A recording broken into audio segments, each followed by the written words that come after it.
이게 불스의 주요 움직임이었다니 정말 충격이에요. 하지만 지금은 이번 주의 주요 핵심 지지선과 저항선을 살펴보려고 합니다. 지금 이 순간 벌어지는 흥미로운 일들도 공유하고 남긴 질문에도 답하며 직접 보여드릴게요. 어제 말씀드렸듯 리스크 관리 방법도 알려드렸죠. 오늘도 댓글로 요청해 주셔서 다시 보여드릴 테니 같이 해봅시다. 자, 새로운 한 주가 시작됐어요. 알겠죠? 주간 캔들은 여기 오후 7시에 열렸습니다. 뉴욕 시간 기준이에요. 이게 바로 모두에게 주간 캔들이 열리는 시간입니다. 정확히 저와 같은 시간에 맞추고 싶으시면 UTC-5를 더하시면 돼요. 지금 이 순간님. 이걸 돌파하려면 정말 많은 힘이 필요했어요. 자, 기본적으로 제가 따르는 논리는 아주 간단합니다. 여기 이 위쪽에는 몇 가지 중요한 레벨이 있었어요. 네.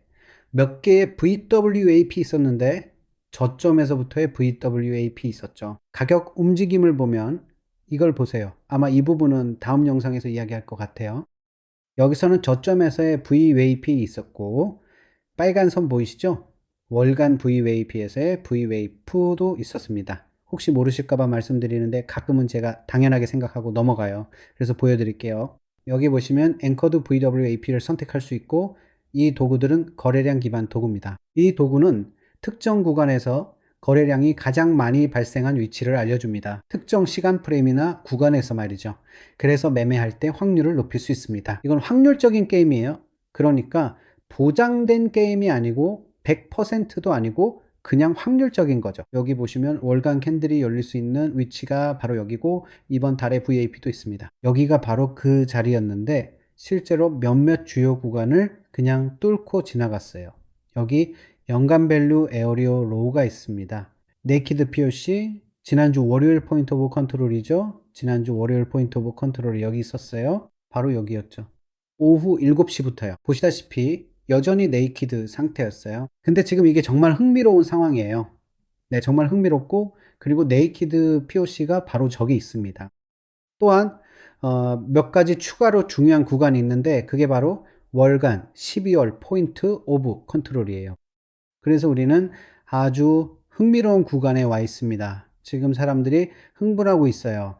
바로 여기 우리는 월요일 네이키드 포인트 오브 컨트롤에 와 있습니다. 우리는 청산을 했죠.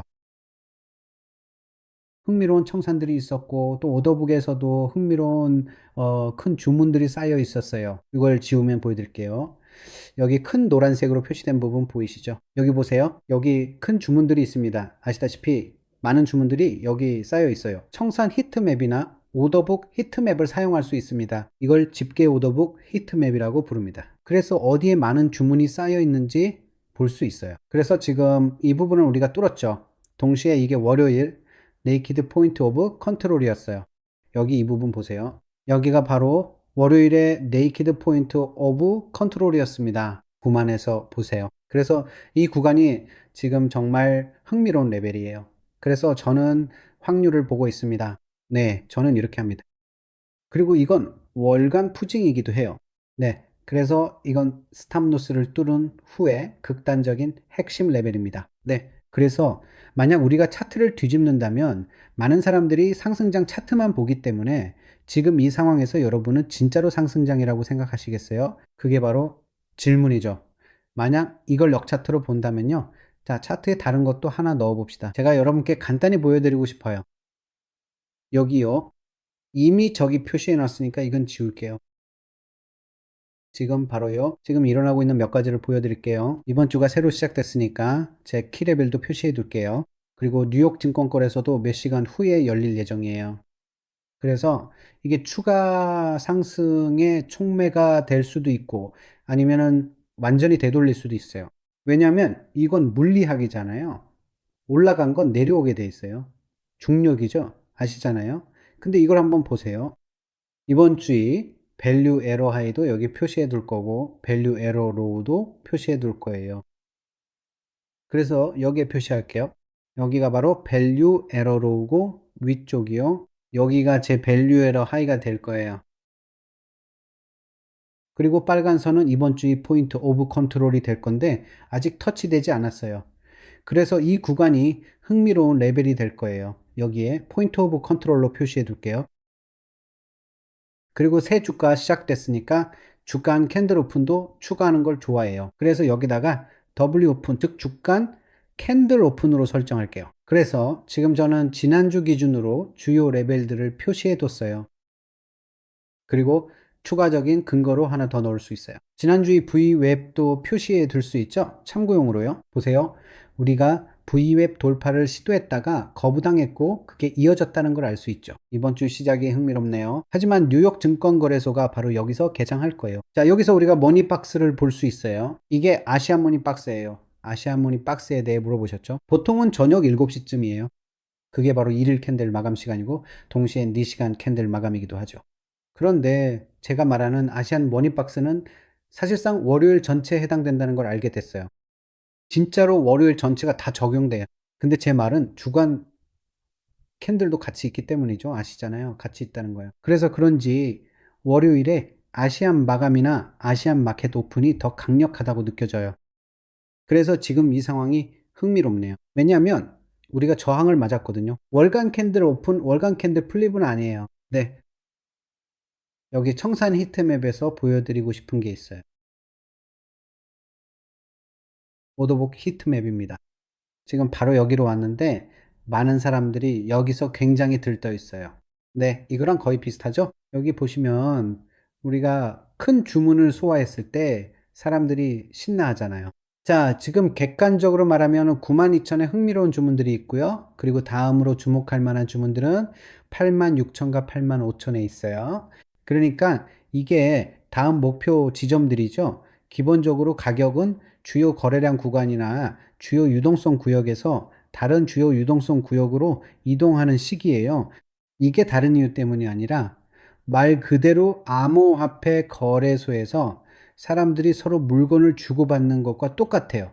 사람들이 실제로 서로 거래하는 것이죠. 그러니까 예를 들어 이런 거예요. 어떤 사람들은 여기에서 주문을 교환하려 하고 또 어떤 사람들은 바로 이 지점에서 주문을 교환하려고 해요. 큰 주문들이죠. 깊이 차트 관점에서 보면 그렇다는 거예요. 그래서 또 한 가지 보여드리고 싶은 게 있어요. 많은 분들이 아직 암호화폐를 막 시작하신 것 같더라고요. 그리고 포지션 사이징에 대해 사실은 잘 모르시는 분들도 정말 많아요. 그래서 제가 어떻게 하는지 위험관리 계산 방법도 보여드릴게요. 저한테는 많은 것들이 정말 간단해 보이지만 여러분 중 일부에게는 그렇게 간단해 보이지 않을 수도 있으니까요. 궁금한 점 있으면 댓글로 언제든 남겨주세요. 아시다시피 저는 매 영상마다 여러분의 질문에 답변하고 있어요. 그리고 이게 마치 큰 조각, 큰 퍼즐 같잖아요.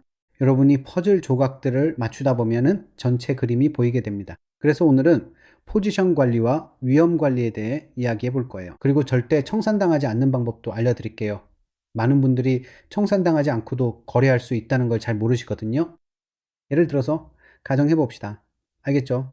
숏 포지션이요. 네, 가정적으로 숏 포지션을 잡아본다고 해볼게요. 많은 분들이 비판적으로 생각하지 않는다는 걸 알아서 과거로 좀 돌아가야 할 것 같아요. 아시겠죠? 왜냐하면 많은 분들이 그냥 차트만 열고 유튜브 제목이나 썸네일만 보고 판단하거든요. 그리고는 이게 지금 상황이구나라고 생각하고 영상을 끝까지 보지 않아요. 그래서 가정적으로 해보자면 제가 차트에서 과거로 돌아가서 여기다가 예시를 들어볼게요. 가정적으로 한번 생각해 봅시다. 여기 이 구간에서 숏 포지션을 진입하고 싶었다고 해볼게요. 그리고 목표는 여기 아래로 뚫는 거였다고 가정해 봅시다. 나는 일정 금액을 리스크로 두고 일정 금액을 벌고 싶다. 이런 거죠. 그리고 그걸 계산하고 절대 청산당하지 않으려면 여기서 해야 할 일은 아주 간단해요. 예를 들어 트레이딩 뷰에서 숏 포지션을 클릭하거나 아니면 롱 포지션을 클릭해도 되고요. 그리고 더블 클릭하세요. 더블 클릭을 한 다음에 여기서 라 사이즈를 1로 선택해야 합니다. 자, 그렇게 하면 이제 내가 얼마만큼의 금액을 리스크로 둘지 선택해야 해요. 예를 들어 내가 트레이드에 진입하면서 1000달러만 리스크로 두겠다. 혹은 5000달러만 아니면 최소만 달러만 리스크로 두겠다. 이런 식으로요. 자, 예를 들어 특정 트레이드에서 10,000달러만 리스크로 두고 싶고 그 이상은 리스크를 지고 싶지 않다고 해볼게요. 알겠죠? 그리고 내가 트레이드에 진입하고 싶다라고 해볼게요. 예를 들어 내 트레이드 아이디어가 그렇게 말해주고 있다고 칩시다. 그러면 나는 어디에서 리워드를 선택하고 싶은 거죠? 여기서 모든 게 다 보이죠. 이 예시에서 만약 내가 여기다가 스톱로스를 설정하고 여기서 진입한다면 그 마른 곳, 이 경우에는 알다시피 내가 더블 클릭을 하면은 10,000달러를 리스크로 두게 된다는 걸 볼 수 있어요. 그러니까 10,000달러를 리스크로 두고 2,000달러를 벌겠다는 거죠. 그럼 이걸 실제로 어떻게 적용할까요? 알다시피 바이빗이나 여러분이 사용하는 거래소에서 거래를 할 때 반드시 해야 하는 게 있어요. 거래소에서 거래를 시작할 때는 이걸 사용해야 합니다. 여기요. 수량을 보세요. 큐타이는 수량을 의미하는 거 아시죠? 그래서 예를 들어 이 경우에만 달러를 리스크로 두고 2만 달러를 벌고 싶다면 포지션을 6으로 진입해야 해요. 비트코인. 네, 그러니까 포지션에 진입할 때 금액으로도 선택할 수 있잖아요. 예를 들어 60만 USDT로 할 수도 있고, 근데 진짜로 말씀드리지만 훨씬 더 쉬운 방법이 있어요. 그냥 수량으로 입력하세요. 예를 들어 제가 6비트코인으로 거래에 진입한다고 하면, 즉 포지션 사이즈가 6비트코인인 비트코인 거래를 하는 거죠. USDT 관점에서 보는 것 대신에요. 예를 들어 6비트코인으로 거래에 진입하면 만약 스탑이 걸리면 이 경우에는 스탑이 고정돼 있어요. 그러니까 그 이상으로 잃을 일은 없어요, 진짜로. 정해진 만큼만 잃게 되는 거죠. 설정한 금액만큼만 손실이 나고, 이건 항상 똑같아요. 알겠죠? 예를 들어 만약 제가 스탑 로스를 더 높게 설정하고 싶으면 이 경우에는 포지션 사이즈를 더 줄여야 해요. 이해되시죠? 이 경우에는 1만 달러를 걸고 1만 달러를 벌기 위해서 2.6 비트코인만 필요해요. 알겠죠? 하지만 전반적으로 중요한 건, 예를 들어 1대2의 리스크 리워드 뷰를 사용한다고 해볼게요. 그리고 승률이 60%거나 심지어 40%라고 해도요. 그러니까 만약에 1대 이 리스크 리워드 비율을 사용하고 꾸준하게 40에서 50%의 승률을 유지한다면 정말로 상당히 수익을 낼 수 있어요. 그리고 만약 1대1 리스크 리워드 비율을 쓴다면 수익을 내는 트레이더가 되려면 승률이 60% 정도만 있으면 됩니다. 그래서 아직도 이렇게 생각하는 분들이 있다면 짚고 넘어가야 될 부분이에요. 만약 여러분이 아직도 수익을 내는 트레이더는 절대 손실을 보지 않는 사람이라고 생각한다면, 많은 전문가들이 절대 말해주지 않는 사실을 말씀드릴게요. 여러분은 정말 크게 잘못 생각하고 계신 겁니다. 트레이딩에서 절대 손실을 보지 않는다는 건 있을 수 없는 일이에요. 트레이딩에는 이익도 있고 손실도 있습니다. 하지만 결국 중요한 건 수익을 내야 한다는 거고, 항상 손절매를 사용해야 한다는 겁니다. 며칠, 몇 주, 심지어 몇 년 동안 손실을 끌고 가는 것보다는 손절로 정리하는 게 훨씬 낫습니다. 예를 들어 XRP 투자자들을 한번 보세요. 그 사람들은 손절매를 하지 않아요. 현물로 들고 있다가 몇 년째 물려 있는 경우가 많죠. 하지만 현실적으로 생각해 보세요. 매번 손절매를 해야 한다는 거죠. 작은 손실을 감수하는 게 며칠이나 몇 달 동안 물려 있는 것보다 훨씬 낫습니다. 계속 손실을 끌고 가면 정신적으로도 힘들고 여러 가지로 영향을 받게 돼요. 그냥 손실을 인정하고 다음 거래로 넘어가는 게 훨씬 낫습니다. 진짜로 과거에 집착하지 말고 손실이든 이익이든 받아들이고 그냥 넘어가세요. 많은 사람들이 이런 얘기를 하죠. 그리고 몇 년이 지나서도 그때 롱 쳤었지, 숏 쳤었지 이렇게 말하는 사람들이 있어요. 아니, 왜 4년 전 일을 아직도 기억하고 있는 거예요? 매일매일 거래가 있는데도 말이죠. 이게 다 자존심 때문이에요. 많은 사람들이 자존심이 세거든요. 조심하세요. 지금 여기서요. 여기서 얘기하는 건 손절매에 관한 거예요. 손절매를 어떻게 설정하는지, 그리고 포지션 크기를 어떻게 계산하는지도 아시잖아요. 롱 포지션도 마찬가지예요. 예를 들어 여기서 롱을 들어가고 싶었는데 손절이 났다라고 해볼게요.